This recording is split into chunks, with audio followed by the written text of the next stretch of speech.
Ladies and gentlemen, hujambo na karibu katika channel ya Skyman TV. Kenyans are excited. They are excited because William Samoei Ruto's decision has been declared null and void. Wamefurahi sana, wengi wamefurahi kwa sababu the 50 positions of the chief administrative secretaries, who are literally assistant ministers, have been declared unconstitutional.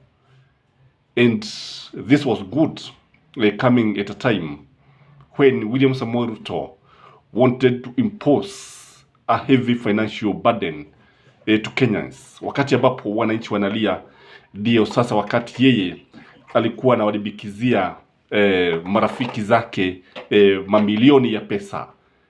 And it was very clear that the framers of our constitution were not in any way intending to have a chief administrative secretaries. Hili jambo ambalo tunaweza kusema ni la kujionea fahari, wakati ambapo tunakumbuka ile kesi ya mahakama ya upeo or the Supreme Court, when they used a language that was actually not judicial, but when you listen to the High Court, the language was judicial.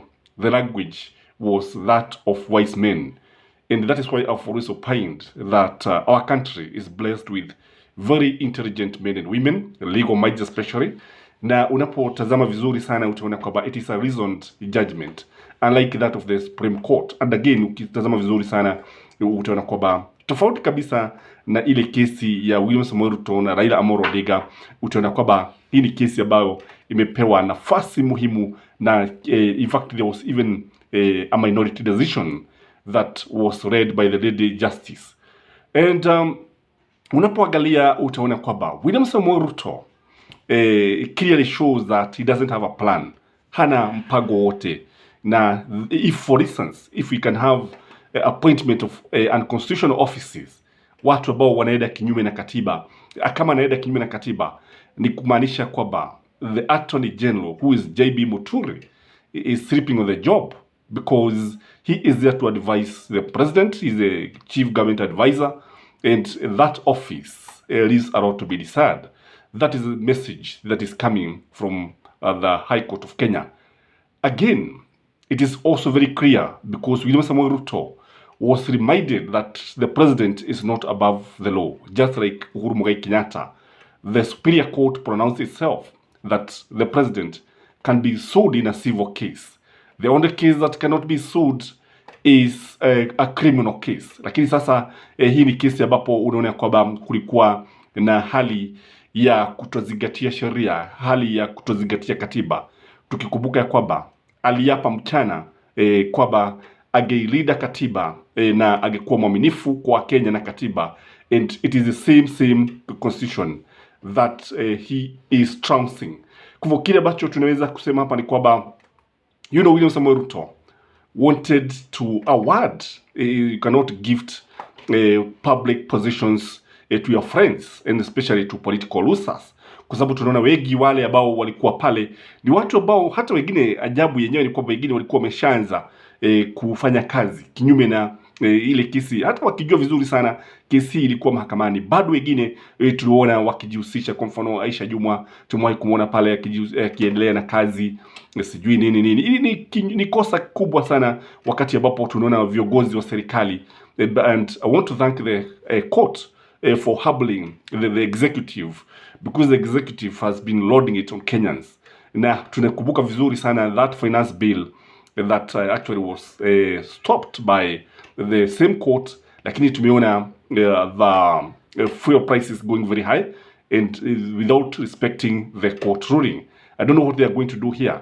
Jambo lingine ambalo limejitokeza ni kwamba it is very clear that the president cannot unilaterally start creating office for his friends so that he can reward them.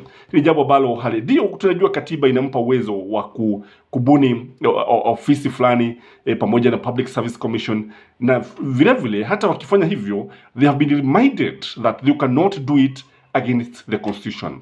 You must do as per the constitution. Sio kwamba unaamka na sasa unasema kwa sababu kuna wale ambao tunaona ya kwamba walipoteza viti vyao, but because he wants a following, he has to do everything. He has to trounce the constitution so that he can find some jobs for them to do, so that he can reward them, so that he can keep the promises.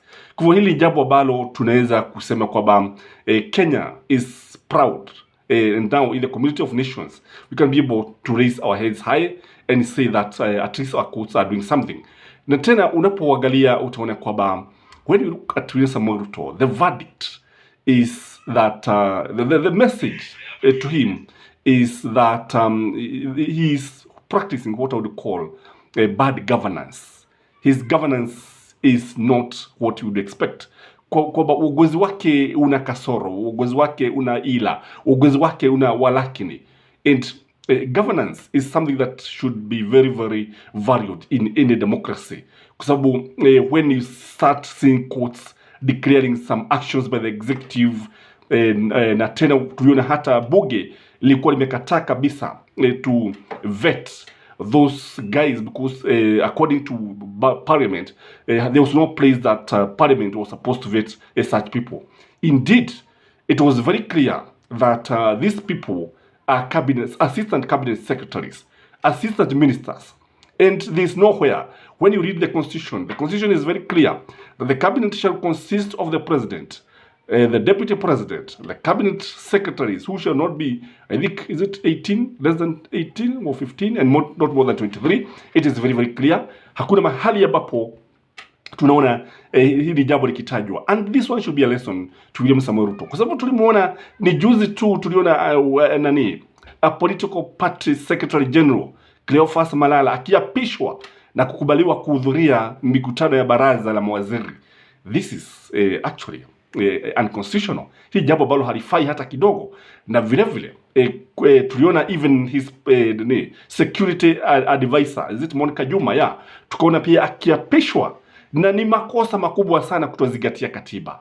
That is the message that is coming from our courts this evening. Again, it is also very clear that William Samoei Ruto is abusing power. The executive is drunk with power, and absolute power corrupts and corrupt absolutely. That is the message that is coming. Kwa sababu hakuna haja, there's no need of the president. You know, he's supposed to be the head of state, the head of government, and he's also the symbol of national unity. Na wakati ambapo sasa is the one who is abusing power. And this one has been exhibited by even the deputy president. We have seen him abusing power. We have seen the cabinet abusing power. Tumeona hata wakati ambapo wanafanya mambo mengine ambayo ni kinyume cha katiba. We have seen even Moses Kuria wakati ambapo he was gagged by the court asitumie ule upioro wake kutusi watu wa magazeti, especially for the national media house. Lakini sasa hata baada ya court kutoa uamuzi wake, aliendelea na ule upioro wake na kuendelea kutoa matusi ambayo ni vigumu hata kuyataja katika channel kama hii pedwa. Kwa hivyo what we can say is that William Samoei Ruto is abusing power, and that is the message that is coming from the High Court. Again, there is also the issue of wasteful spending. Why should you waste public money? Pesa tuulize kama yule Duale ambaye alikuwa anamuuliza Isaac Ruto, the former governor, akimwambia kwamba alikuwa Bomet by the way, kamuuliza kama zile pesa ni za mamake. Pesa hata hizi si za mama ya mtu, pesa ni za mwananchi. That is the money that Kenyans are paying. Na wakati wa Kenya wanalia, the government should not be very keen to create offices that are not necessary. And when one is vying for the office, when one is contesting for the presidency, he knows very well that what is expected of him. Kwa sababu tumesikia wengi wakianza kusema kilamika ya kwamba ati the work is too much, the work of the CS is too much, so they need assistance. What for? And the framework of our constitutions, what they wanted to do is to avoid wastage. Kwa sababu you cannot continue duplicating services eti kwa sababu unataka kuwazawadi marafiki zako, because when you look at the list of the 50 proposed chief administrative secretaries. Ukiangalia wote utaona kwamba ni marafiki wa karibu sana wa William Samoei Ruto, ni marafiki wengine wa karibu sana na Rigathi Gachagua, na unapotazama vizuri sana unaona kwamba sio kwamba wana pewa kazi pale, sio kwamba wanachaguliwa pale ili walete special talents. No, they don't have anything that is special. Wanaletwa pale ili kuwazawadi tu, without considering the interests of the public, without considering the bloated wage bill. And the court has done Kenyans proud, and we hope that because parliament has failed completely. Unajua tunaona kwamba bunge letu limeshindwa kuzungumza na kutetea haki, kutetea katiba, and that is why, you know, I've always opined this channel that nature hates vacuum, and now the vacuum is occupied now by the courts. I hope the trade will continue, because there are many areas that William Samoei Ruto and his government need to be called to order. I don't know what you think, but from where I sit, I can say that is the first volley. We know they are going to appeal, and we know that the judgment was delayed, or supposed to be read at 9, and your guess is good as mine why it was delayed. And when you look at one of the judges who was not happy, let me not say whether it's a she or he, but even when Ridi could see that it's not happy, and that one tells you something, that our courts are not independent as they are supposed to be. And that is my take, and we have a blessed evening. Bye-bye.